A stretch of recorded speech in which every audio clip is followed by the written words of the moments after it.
Hi friends, మీరు కనుక మన ఛానల్ని ఫస్ట్ టైం చూస్తున్నట్లయితే కనుక మన ఛానల్ని సబ్స్క్రైబ్ చేసుకోండి. అంతేకాదు పక్కన ఉన్న బెల్ ఐకాన్ కూడా యాక్టివేట్ చేసుకోండి. ఫ్రెండ్స్, చాలామంది ప్రజాపాలన అప్లికేషన్లో చేయూత పెన్షన్స్కి అయితే అప్లై చేశారు కదండి. దాని గురించి అంటే కొత్తగా అప్లై చేసిన వారందరి గురించి కూడా లేటెస్ట్ అప్డేట్ అయితే ఒకటి వచ్చిందండి. వివరాలన్నీ కూడా క్లారిటీగా చెప్తాను. దయచేసి వీడియో ఎక్కడ కూడా స్కిప్ చేయకుండా చూడండి. ఆసరా పెన్షన్స్కి నేను పెట్టిన వీడియోలన్నిట్లో కూడా ఎక్కువ శాతం పెన్షన్స్ కొత్తగా పెట్టుకున్న వాళ్ళకి ఎప్పుడు వస్తాయండి అని చెప్పని చాలామంది అయితే నన్ను అడిగారండి. వారందరికీ కూడా ఒక ఇన్ఫర్మేషన్ అయితే నేను కనుక్కొని మీకైతే అందిస్తున్నాను. ఆల్రెడీ ఆసరా పెన్షన్స్ అందుకుంటున్న వారందరికీ ప్లస్ మళ్ళీ కొత్తగా అప్లై చేసుకున్న కొత్త వారికి అందరికీ కూడా కలిపి ఆసరా పెన్షన్స్ అంటే పేరు మార్చి చేయూత పెన్షన్ కింద మార్చి కంపల్సరీగా మార్చి ఎండింగ్ కల్లా పెన్షన్స్ అయితే ఇవ్వబోతున్నారని మనకైతే ఇన్ఫర్మేషన్ వచ్చిందండి.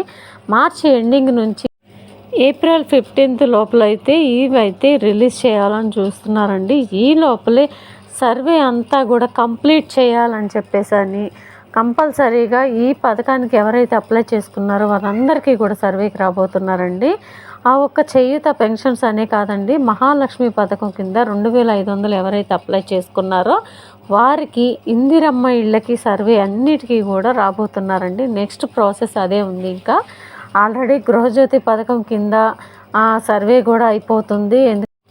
ఎందుకంటే 100 రోజుల లోపల 6 గ్యారెంటీలకు సంబంధించిన అన్ని స్కీమ్స్ కూడా రిలీజ్ చేయాలని చూస్తున్నారు. కాబట్టి ఆల్రెడీ ఇంతకుముందు మహాలక్ష్మి పథకం కింద ఉచిత బస్సు ప్రయాణం ఒకటి 10 లక్షల రూపాయల నుంచి ఒక ఆరోగ్యశ్రీ పథకం, రాజీవ్ ఆరోగ్యశ్రీ పథకాన్ని అయితే రిలీజ్ చేశారు కదండి.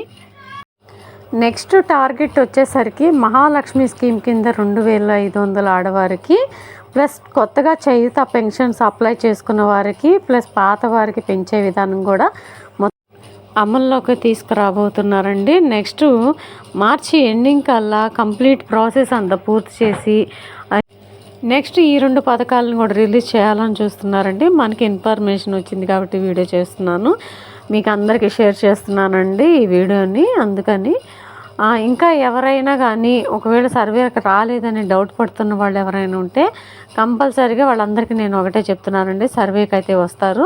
కంపల్సరీగా ఈ 2 పథకాలకు సంబంధించి సర్వే అయితే సిద్ధం కాబోతుంది. ఇదండి ఈరోజు వీడియో కనుక నచ్చినట్లయితే మన వీడియోని మీ ఫ్రెండ్స్కి ఫ్యామిలీ మెంబర్స్కి దయచేసి షేర్ చేయండి. వీడియో నచ్చితే ఒక చిన్న లైక్ అయితే ఇవ్వండి. ఇంకా ఏదైనా డౌట్స్ ఉంటే కామెంట్ చేయండి, తప్పకుండా మీకు అందరికీ కూడా నేను రిప్లై ఇస్తాను. Thank you.